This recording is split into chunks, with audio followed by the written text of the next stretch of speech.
Hey, welcome back to the CCWSA podcast. I'm Mike Darter in Oklahoma City. Stan Campbell, Oklahoma City, because I'm right next to you. That's right. We got a great guest today, Rob High. He is a currently still with Oklahoma City Police, but we both worked with him while we were there, and we're going to talk about some cool stuff today. He is a use of force expert. He's been involved in training for a good part of his career. But a few things first. I got my NYPD shirt on, He does representing our our boys. boys. Man, I love New York City. Bobby and Tony and That's right. Richie and Eddie and all the guys. I was there recently. I think I could live in New York City if I had $1 billion. Yeah, you need a lot. Yeah. Yeah, It's a lot. amazing what you can do with $1 billion.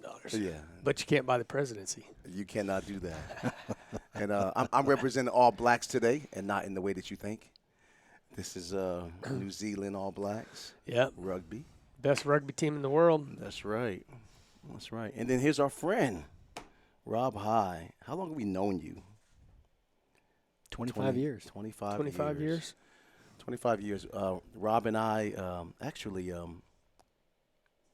I think I had like a 7-year run as lead instructor for Oklahoma City Police, and then passed the torch on to you. And how long were you over the academies? And Uh, I did the defensive tactics stuff for 10 years, and I ran the academy for 9. So all right.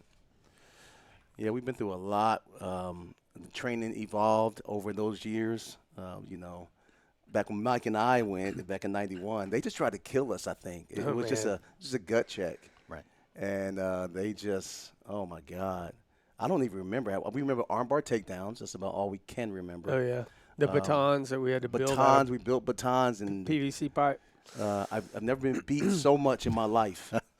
But have bruising all over, about 200 and something bruises. Yes, black people bruised. And the handcuff takedowns. And handcuff takedowns. And then back then it was limited in reference to firearms, retention. Retention, yeah. And disarming. It was Mhm. archaic. It was. It was, Yeah. it was terrible. It was back in the day. It was cool to see though that 10-year span. Yeah. Like when you and I went through the academy. Yes. And then 10 years in that 10 years there was a lot of advancement in training. That's correct. Down there. And I think it was because we had so many people that were involved in different things, Yes. Different arts and martial arts and stuff, and different and just guys who really took that seriously. Yeah. You know? And then just to build above it, we lived through going from just a gun, a baton we went from a straight baton to an asp. Yeah.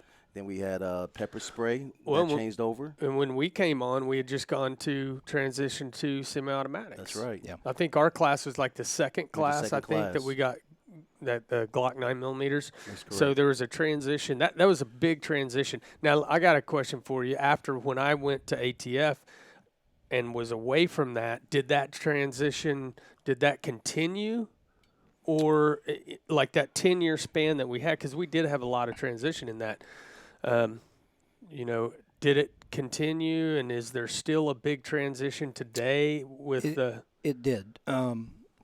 We had, from the time that you guys were in, from the time I first came through, you had so much emphasis on everything was going to be standing. Yeah, Even though they yeah. would train with like 80% of all these aggressive takedowns and assaults on officers or taking somebody into custody. 80% of this is gonna wind up on the ground, but we're not gonna train you on the ground. We're gonna keep it standing as long as we can because we felt safer there. Yeah. But it was like Mike was saying. All of a sudden you had guys that had all these other backgrounds coming in that they had skill sets, and they had skill sets that they could teach to other people, and all of a sudden it built that way. But you're talking about the guns or the baton, the straight stick, going down to the expandable baton, and it was just keeping up with the times as those instruments became better. We moved up with that as well. You went from One vendor had this stick that it served us well for a while, and then we moved on to another one that was a little more balanced. It was a little more user friendly. It gave you better results. Same thing with, you guys came on and didn't have a whole lot of retention stuff built into your holsters. The retention stuff in a holster now is exponentially better than what it used to be. So you have that kind of measure of security just built in. But even still, as we were talking, you had really archaic drawn gun defense or holstered gun defense or handgun disarming, and it was all very multiple steps and things that in a high stress situation or critical situation like that, all of a sudden you've got really a lethal assault on you when somebody's trying to take your gun from you. And our response to that was like a wrist lock. Yeah. And it was a series of things to get to that wrist lock. It was just almost, you just weren't responding aggressively enough to the attack that was on you. So we really simplified that and just went really hard attacks and just basically just shoving that gun down in your holster and keeping it in place. I really believe, because I've been through the entire transition, from the time Mike and I were there until the time we, initiated all the training from Kansas City. Right. Because they were cutting edge. They were cutting edge, other than LAPD, but they were cutting edge. We attempted to bring in lateral vascular neck restraint several times. Several times. That didn't go well, but we tried, because it all made sense. And we transitioned over to the Hicks training, and we brought that philosophy, which did make sense, and then also fighting multiples. Right, hitting the table. Oh, am I? Can you hear me? Yes. So we, fighting multiples and doing different things like that. Actually testing people. Yes. Testing people's will to continue on the fight, because we finally were able to establish a model in which, we can take you to your personal limit, in a static setting, Well, it's sterile and controlled, and even though this testing is choreographed, anybody that's been through it knows that it's a gut check. It kind of takes you into that dark side a little bit, and you have to make that determination that fine motor skills go out the window, and everything becomes like caveman stuff. You go gross motor, and it's just big body movements that work. Yeah. So, and then what I did like about what was brought into with the guys, jiu-jitsu and judo guys and the wrestling guys, was a comfortable. Comfortability and on the ground, right? But the problem is, and always will be, the lack of continual training. So I mean, that group, Travis Cerna, Piccolo, Cochran, they do amazing work, and they have a group that goes down there and they meet and they actually roll on the ground often. And they've got, we've all been involved in different things and trained outside of work. That cadre of guys that they've developed, initially when we first started actually moving with kids and sparring with recruits and testing them, we had such a small, finite number of guys that you could actually trust to do it, because it's such a crucial thing. But you also got to take care of those kids that you're training. Yeah. And then it moved up to. They've got a room up there now that rivals any room in this part of the country. I mean, not just a police department, but any really high level martial arts studio. Yeah. So, and also to have the advantage to have guys that are friends that come in and train with us as well, and I mean, guys that are world champions. I mean, that's just really special. No, and once again, I absolutely love what they've done. My greatest issue is with more the police department, not the trainers. Right. And it's the fact that they don't allow, the continual training like they should. Right. Twice a year you qualify with the handgun, but you have refreshers every once in a while with physical training. And 90% of the time, you're putting hands on people. Oh yeah, every day, and you may go through a whole career without ever having to be involved in a shooting, but you're gonna be putting hands on people every day. Absolutely. And that's kind of what we're going to talk about today. And this whole kind of discussion got spawned because Rob had sent us. Rob keeps up a lot with use of force things. Of course, like I said, he's a use of force expert, court certified expert. And so he keeps up with this, and he sent us a video that we have that on talking about the Tooler drill. Mm-hmm. Now, before we get into that, let's talk about the Tooler drill. Just kind of a brief refresher. Do either of you know what year About the 83. Tooler drill? It was published in '83. I don't know when it was first kind of put into practice when they started going through all the stuff, but it was officially kind of released out there in '83. 83, and this is a 21-foot rule. Anybody in law enforcement knows what we're talking about. If you're not in law enforcement, it's a 21-foot rule on edged weapons. So the statement was that you have to have within 21 feet, you cannot draw your firearm and respond to a knife attack successfully. It had inside of 21 feet. So it's what we refer to as a 21-foot rule in law enforcement. And it's kind of a measuring stick, just kind of a mental thing to keep in mind. It's not really a rule. It's not anything that's hard and fast. It's just in that 21 feet, an average person. We're not talking about an elite athlete. We're not talking about anything extraordinary, but just the average guy on the street can cover 21 feet in 1.5 seconds. Yeah. Now that's moving. I mean, they've made the decision that I'm attacking and you're going in, but that's a really quick time.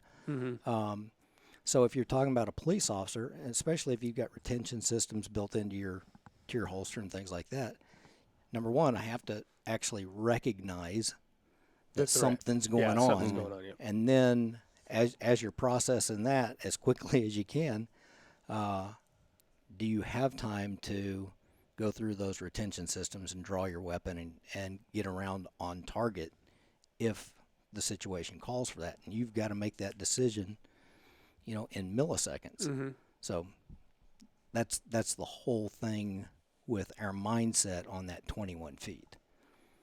Yeah, and this video he sent was a recent video, I think is on Funker Tactical. And we're going to play like the first minute or so of that, Justin, so we can kind of so they can kind of hear what's going on. Then we're going to skip to the end to play like the last part. And the whole thing is basically them challenging this rule. Stop with my hand. You see? Stop. So, I think so can you go back to the beginning of it? That I'm going to have. My point here is not me. Anybody can do the knife. It's that if you have a gun expert who knows what he's doing, I think you can cut that 21-foot rule. You can cut it because he knows what he's doing now. In the previous videos that I've seen, the guy with a gun who's got a gun, it just doesn't even know what a gun is. Sometimes, somebody comes here. I mean, they're not experts. So what happens, easy for the guy to run with a knife. Anybody can run with a knife. But now what happens when a guy who's skilled with a gun is able to use it? That's what I want to see. And the other thing, like you talked about earlier, was the situational. If I am actually going to engage somebody with a gun, the last thing I'm going to do is let them know that my knife is here and run at them, unless I'm that emotionally disturbed person. But again, that's the next scenario. Here's the point that people don't understand, right? And what Mr. Zero said earlier, right? Where does it start? Did the 7 meters start here? Or did the 7 meters start here? You got to remember, from a knife point of view, I won't pull my knife here. Knife point of view is I'll be somewhere here.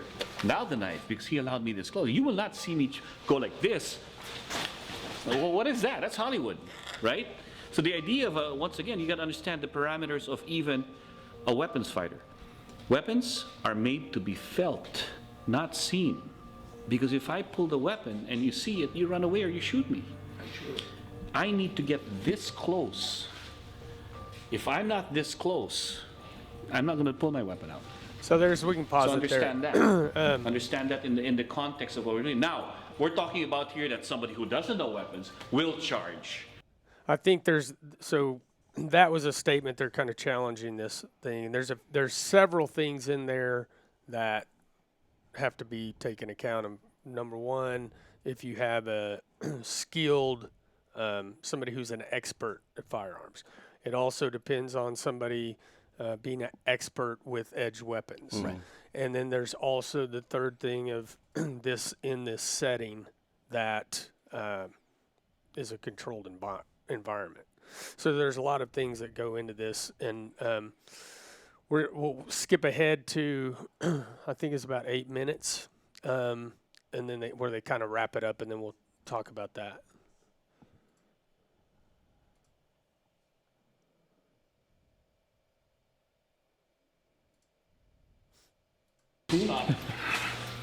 So, I think here, the only possibility that I'm going to have is something like that. It creates distance faster going down. I can't reach it. What does that mean for you, that he's down now? Your Yeah, I can target... change, because here it's just easy. I've got momentum for myself. Also, if I shot, I've got reach. Now, from a high level to all of a sudden down, I have to change. I have to change my trajectory. and which I have allows also him my time. leg here that can make a distance. So, if I saw someone on the front, am I lucky that I have someone on my front and I lost the time? I try to go down and think it's the last chance that I get. I can do nothing more. Or I can try to make another team. But it's the same. It's alright. I can try to keep up with the road. I try to deflate myself because it's alright straight to me. I wait him, I'm going late, I'm going home, I'm going to engage. This is the best. Roll is advanced, but that lead. Distance you create. I change my play. I'm going here, I use my leg, I think, for distance, and I add my gun here. Or here. By time, so I'm hacking in here. Yeah. You see, the difference between this and the previous videos is that he stayed, most of the time the gun with the guy, the man with the gun, stays in the same spot. Too late. I will have the advantage. But now, he is moving as I'm coming. And even if he doesn't move, he moves by changing levels. It's like, I'm just like a crocodile. I can only go in one direction. If you change, I have to change. You buy half a second to change and do everything. And better yet, when he left, now I have to stop to change to hit my target again. Now he's there. Much right? faster. So, what I think we were able to prove over here is when a person knows what they're doing with a gun, you don't have that 21 feet that they're talking about if they know what they're doing. Sometimes those, and of course you're saying, well, not everybody is skilled. Well, just like everything else, right? You train what you do. Sure. So yeah, that's it. But so this kind of spawned a discussion between us three, and we're like, hey, you know what, this might be good to talk about on the podcast because we do have a lot of people who are, we have a lot of members who are law enforcement, are very familiar with this. We probably have a lot of that train, but we also have a lot of members who are not in law enforcement. They may know about the tool or drill, but they don't know, a lot about it, especially on the level like Rob and Stan would know. So we started a discussion and thought it would be good to talk about it. Now, there's also another video we're not going to play, but it's kind of a hard to understand. It's just kind of jumps around. There's a lot of it's hard to understand what's going on, but The non-English a lot of screaming on it. Well, it's not, But- it's not commercially produced. It's No, something it's that's actually Yeah, this is- it's a fluid situation that's been and caught on tape. it's on full 30. But if you search, there's a video where there's I think 5 officers surrounding a guy with a knife. They're all armed. In fact, I think they're armed with rifles, some with rifles and pistols. But he still stabs, and they're trying to control this guy and take him into custody. and before they can get a shot off, he stabs 4 guys, killing one of them.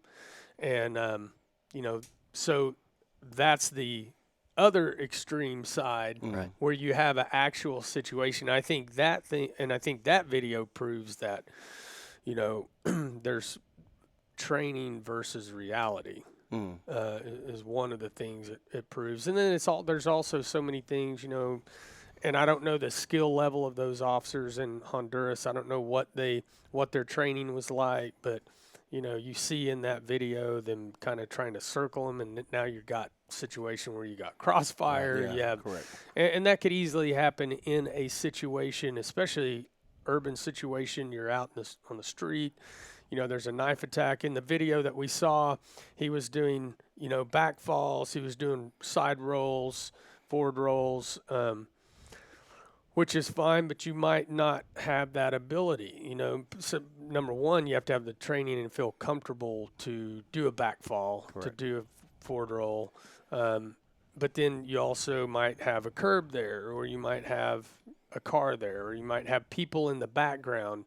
So, it's just, for me, it was like, this, and it was kind of cool to see, because I haven't seen that many challenges against the Tula rule, and that, like, where they really go in and do a kind of a study and break it down, which that was cool. But it also just shows you that there's even more things that have to be taken into account. I mean, just like you were talking about, recognizing a threat. You can't be, and you'd said this when we had a text going on back and forth, and you're like, you can't be in the orange 24 hours a day, 7 days a week. It's just not possible. So that's kind of the discussion we had. I'd like to hear your guys. Can you talk a little bit about what you mean by being in the orange? People Okay, don't yeah. know? So the orange, so there's a threat assessment level that goes from, does it go to green or yellow? Yellow, orange, red, or it may be to black, and it actually starts white. Okay. White is you're oblivious. You have absolutely zero. I mean, you're not even present. I mean, you're just really You're walking around a sheep. Yeah. I mean, Yeah. you're just a victim. But you move up to yellow, and at least you're acknowledging, and you're kind of scanning the aware room, that there and you're possibly aware that may be threats. absolutely. And as you go up that thing, to where you go yellow to bounce up to orange. Orange is to that point that you're becoming hyper vigilant. I mean, you're kind of on point Situational now, awareness, so always on. It's Yeah. there. Red, man, you're in the fight. It's going down, and black is you become overwhelmed, and you basically have gone into vapor lock. So you always want to kind of hold yourself, for the most part, between yellow, green, and orange, yeah. and just kind of.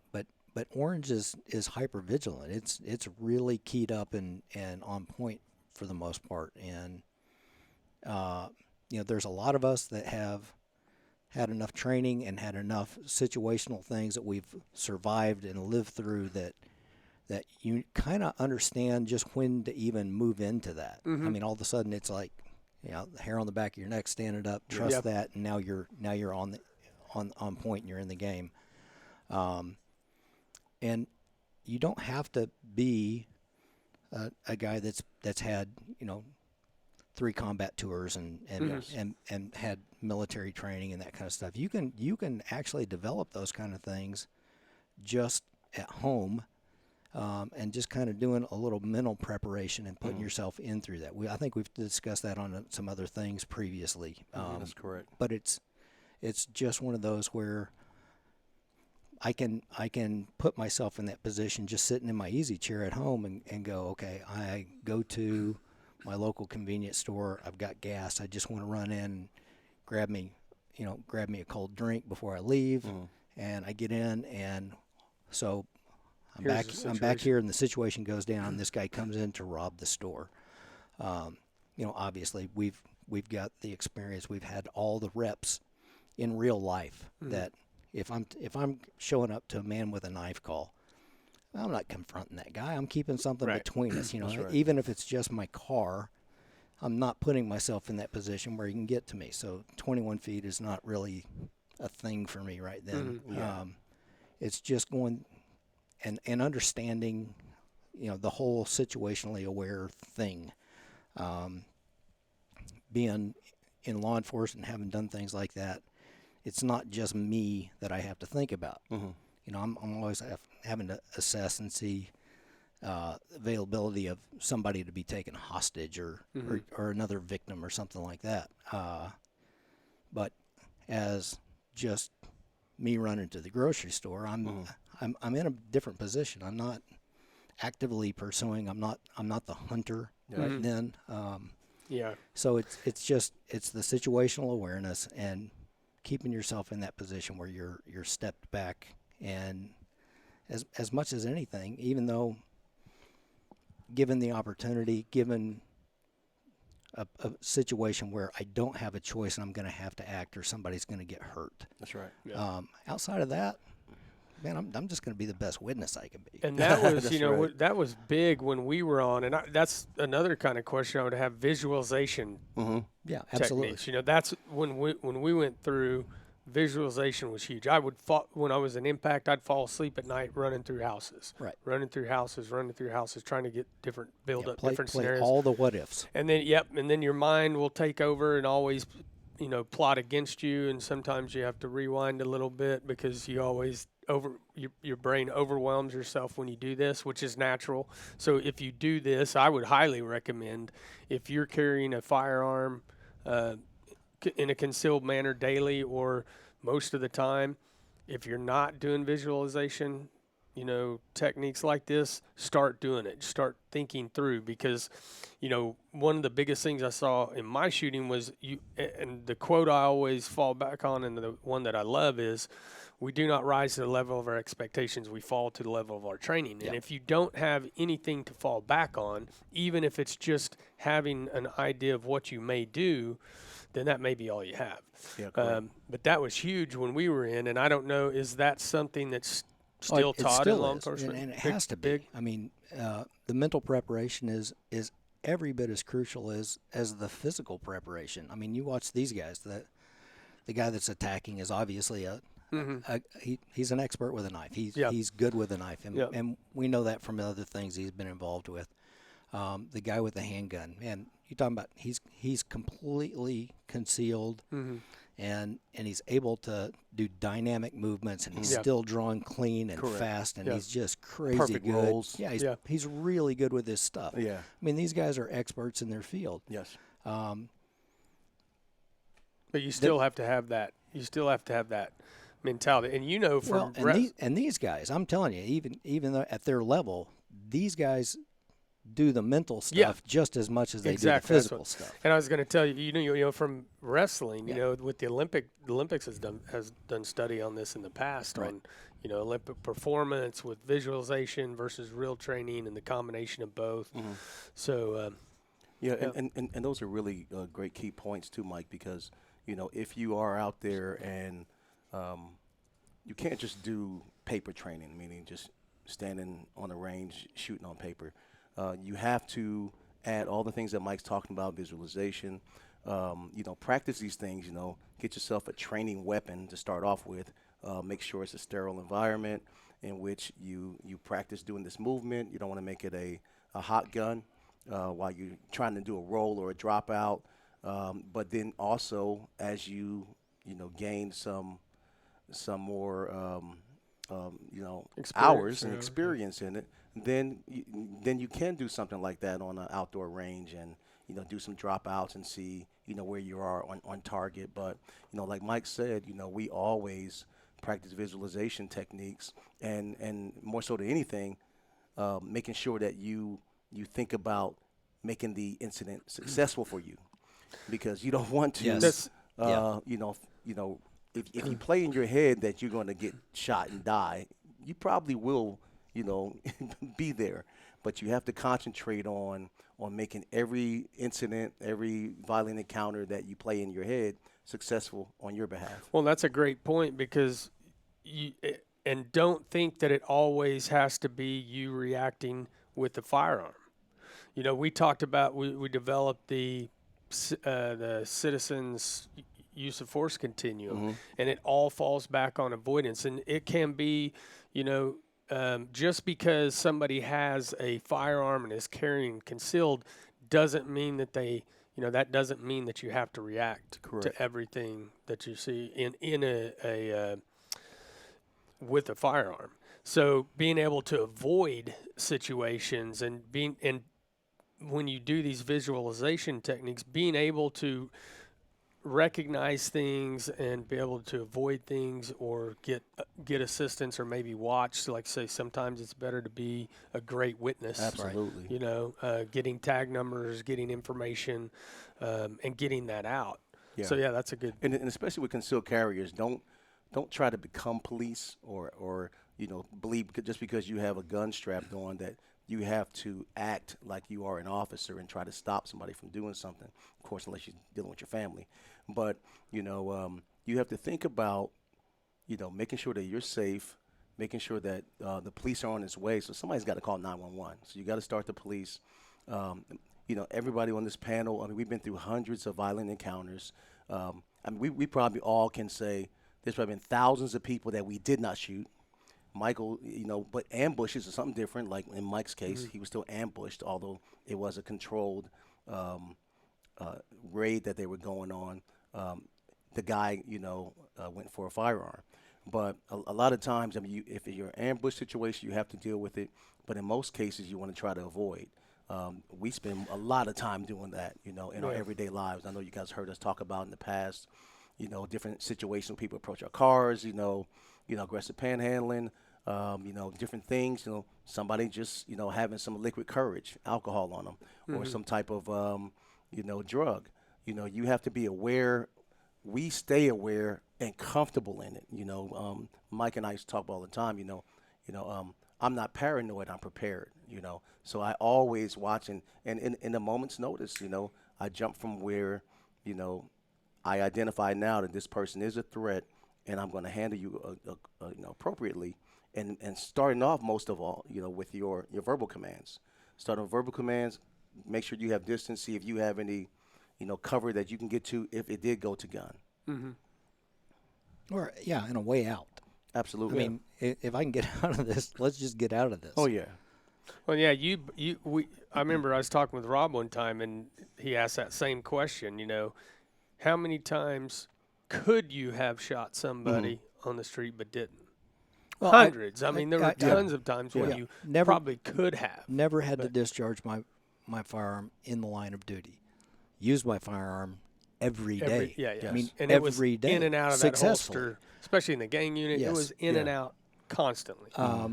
But it's also one of those, like Stan's saying, it was never I'm not paranoid. I'm prepared. I'm ahead of the game. I'm stepping up and I'm a professional with this. But you don't have to do it for a living to develop those kinds of habits. Yeah. And to have that same kind of preparation and the mental preparation and the the visualization and those kinds of things are exactly what kind of puts you ahead of everybody else.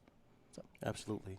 Now, I want to cut to real quick, because you are also listed as a expert witness in the eyes of the court system. Right.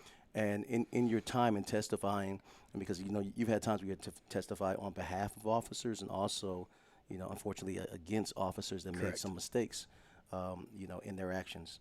How many times or have you had an opportunity in which the 21-foot rule or the Tueler drill has come up?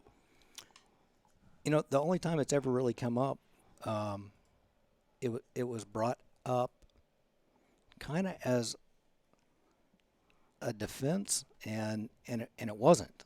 It wound up being something that got used against them because they were trying to say, hey, we were inside of this 21-foot rule, and this is how it goes, and really kind of not being prepared to understand what that rule is in place for. Like I said, it's a gauge. It's something for us to be aware of. It's something for us to kind of keep in mind as we get into those situations with somebody that either does have an edge weapon or the potential. We don't know. They can't. They're not pulling their hands out of their pockets or something like that.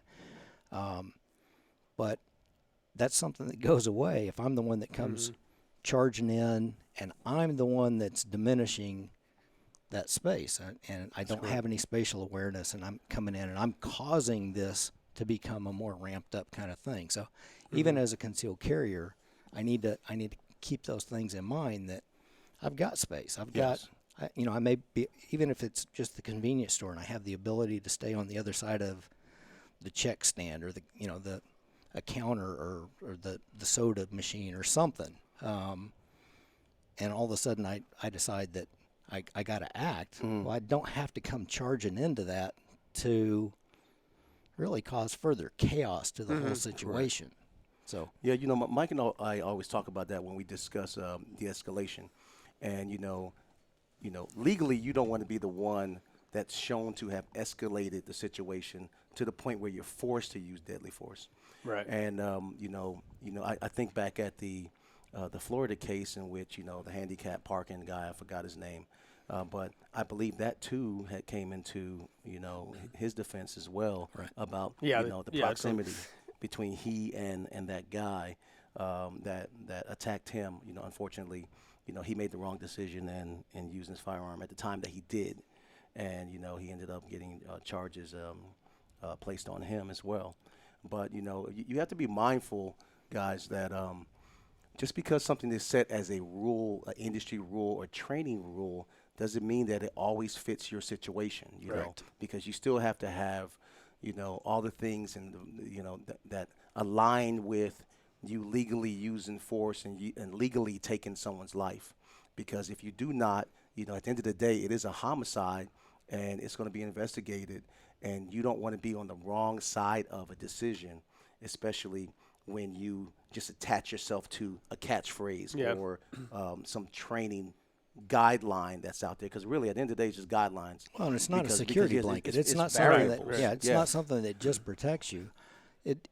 I've had family members concerned because they know that we're actively involved in training officers and doing these things.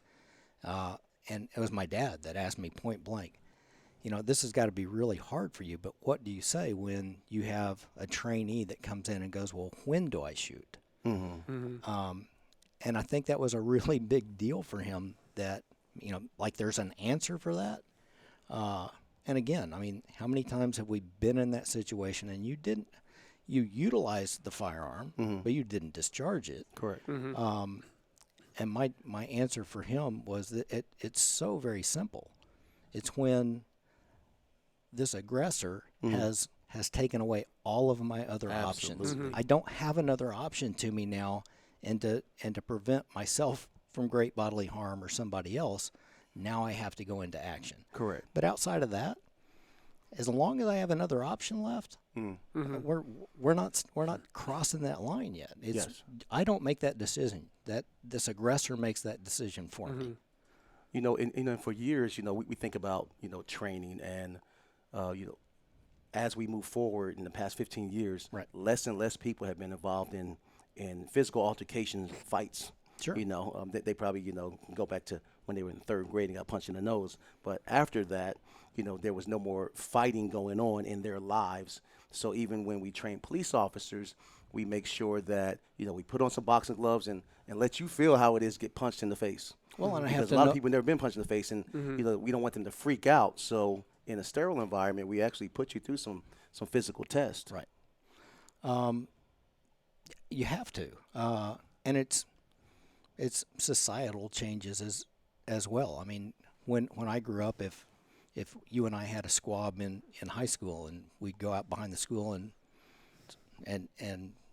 we're going to settle this ourselves, it may be settled just like that. But if we get caught at where I went to school, they'd bring you into the gym and they'd put boxing gloves on you and say, finish. And so you just wear yourselves out, and then you get done with that. School. That used to happen in the get- in the parking lot of some police briefing stations as well. Yeah, In it may the happen. 90s, there was a lot of cop on cop fist fights. Yeah, But it would be something that you finish that Parking there, and then they, the the PE coach would pull out a paddle and you'd pay your dues for having to disrupt his day, and then you're good. You walk away. If those same two kids get in a fight today, they're done. They're out of school. Yeah.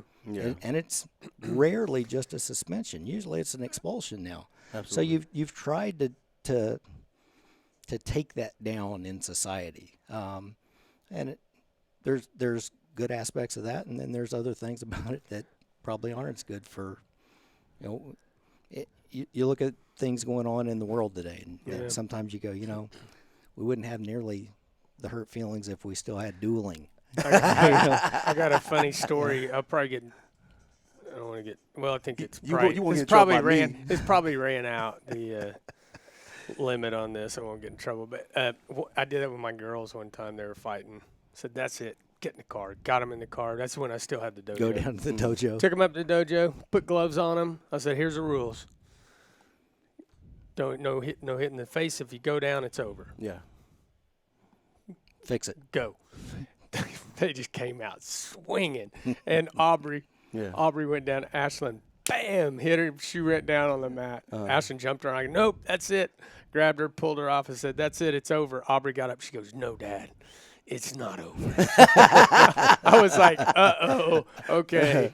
Oh, here we go." It's going down. Yeah, she was not having it. She was, but that's it's true, awesome. yeah. Yeah, but the That's- thing about that, and I applaud you for allowing your kids to see how that feels, because it does help them to protect themselves in the future if they are attacked.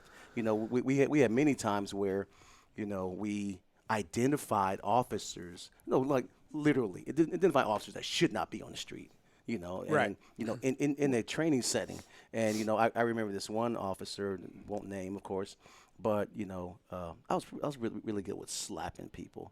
That was my thing in the academy. I like to make grown men cry. But for the reason why I do it, though, as a trainer, you really want them to understand, especially when it comes down to gun retention and stuff, to protect your weapon, your instrument of death and destruction. You have to protect that. And when we find that somebody's timid in doing so, we do step it up. Well, we've actually elevate it, and then and even one that I knew. I said, okay, if you don't protect this gun, somebody's going to take it from you. And sure enough, I called it out. A couple of years later, he arrives at a 7-Eleven incident where a guy supposedly had it was a knife, right? Yes. He had a knife. He approached the guy. The guy took his gun away, got him on the ground, and literally, if it wasn't for the hand of God, he started shooting at him, and he just rolled, and the bullets went from side to side. Yeah. I mean, the hand of God saved him. Yeah. But the thing about it, when you identify this in training, you have to understand that just because you have a gun does not mean that you have what it takes to go all the way. Because a lot of people don't. Well, you we might not actually have it. separated Yeah, from I mean, some it really kids. does. I mean, we had issues. It's a that- psychological thing sometimes that you believe this thing right here makes me, more powerful than what I am. Right. But it really starts here, making the good decisions and being, having that mindset of, can I do this? Can I train myself to where I can defend my life and the lives of my loved ones? And it takes a lot. So make sure you guys do that. And I think getting back to what Rob had mentioned earlier is something important. And what we see through Don and Sean and their articles and stuff that they do, it's common to see people make decisions that they get themselves into a situation and then they try to back it up with something like the 21-foot rule or some other self-defense claim, and they try to apply that to it after they've already made a decision to get involved into something where they probably, if they had a little hindsight, probably wouldn't have done so. Correct. So that's the big. I mean, I think the big key takeaway from this whole discussion is you not only have to be ever vigilant and try to stay alert and aware and in the orange if as much as you can, especially while you're armed, but you also have to be hyper alert of and you have to have that ability to be able to have that hindsight of your actions, Yeah. you know, because it's easy. I mean, it's easy to get caught up. I get caught up in it too, where somebody will come by and flip you off because you didn't really do anything. You were just trying to speed up to get over into a lane, and then the next thing you know, and then you get caught up in this, Well, So you always have to not only stay, have You have that your self-control. situational awareness. Yeah. You have to have the self control as well. Yeah. Absolutely. it's just a little addendum. As a law enforcement officer, your application of force in an incident is actually in flux. It moves and it flows, and I'm actually responding to this aggressor, and what I can do is really in direct relation to what they do. And there's really not a lot of difference with just a concealed carrier as well. I mean, I have a responsibility to,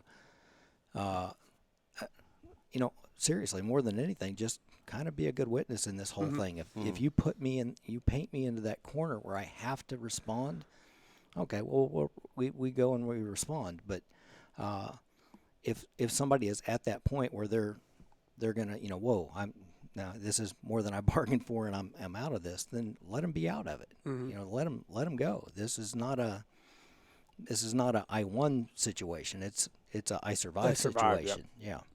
And when you're talking earlier, we were talking about the threat levels, and you're talking about, when you're talking about it, I was imagining it's almost kind of like, you're talking about having the experience. A police officer who's worked the streets for 5 years has a tremendous amount of experience in reading people, reading physical signs, in observing things around them, and being able to navigate through that. And it's almost like, you're kind of weaving in and out, and when you need to be in the orange, and when you can relax, and when you need to be higher. Yeah. And it's just kind of like you're weaving in and out. And same thing with that. I mean, you have to kind of adjust yourself and try to get to that point. So anyways, one thing I would like to do on finishing out these podcasts is each one of us give kind of like a key takeaway of this discussion. So, and I'll start it to kind of give you an example. So I think one of the key takeaways of this podcast is that, number one, if you're carrying a concealed weapon, if you're carrying a firearm and you're diligent about it, always try to avoid, number one. And secondly, use visualization techniques to put yourself into situations. Don't let your brain overload you with things that are going to stack against you, but put yourself into situations that you can avoid or have to react to where you can start building, along with physical training and physical shooting, your reaction. Rob, I go. I'm next. Yeah, the guest goes last. Okay, guess last. For me, more so than anything, training, know your own limitations. So be physically fit, know what you can do. Don't be the one that's, that forces the deadly force incident. Make sure that you're not the one that escalates, the situation. Have your mindset right, and just protect yourself and protect your family, but be a good witness. Yeah, I get that. I want to go back to the visualization, because I train athletes. I've still been actively involved with that. My thing, especially in a combat sport with things that there's only so much wear and tear you can put on your body. So with a combat sport athlete, with somebody that's involved in a martial art or a fighting art, I don't just visualize, I visualize perfection. I'm going to do everything I do to absolute perfection. I want to build that kind of memory So when it actually comes into play, uh, you kind of respond to how you've pre-programmed your brain. Mm-hmm. Great point. And as well as that, with the concealed carrier, is just like the guy on the street wearing a uniform, wearing a badge and gun. I can't go into any situation with a preconceived notion that this is how I'm going to resolve this situation. I go into this with actually no understanding. I mean, I'm going to read the thing and let it be fluid, and I'm gonna respond to what is in front of me. I'm not making that decision that I'm going to end this right now. We're not just going to step in here and go hands on or whatever else. It's if there's any way for me to walk away with this unscathed, let's walk away from this. And I think honestly, having the mentality that I'm going to be reactive, I'm going to be responsive, I'm not going to be the aggressor.